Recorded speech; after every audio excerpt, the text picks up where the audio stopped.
রাজনীতি জিনিসটা কত অদ্ভুত একটা জিনিস। ব্যাপারটা ভাইবা দেখছেন কত অদ্ভুত লাগে একটা জিনিস।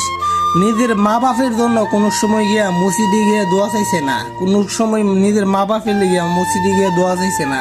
হয়তো সে নেতা যদি অসুস্থ থাকে ফেসবুকে দোয়া চা, মসজিদে গিয়া দোয়া চা, হুজুরার সাথে গিয়া দোয়া চা।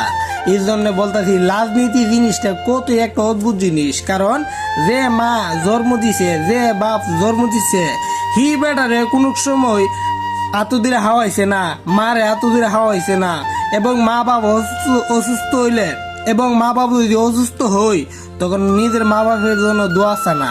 কিন্তু নেতা যদি অসুস্থ হই নেতার জন্য দোয়া আসা, নেতারা নিজের হাতে হাওয়াই দেয় এবং কি নেতার জন্য জীবন দিতে প্রস্তুত আছে। মা বাপের ভালো করে ওষুধ এনে দেয় না, মা বাপের ভালো করে চিকিৎসা করে না।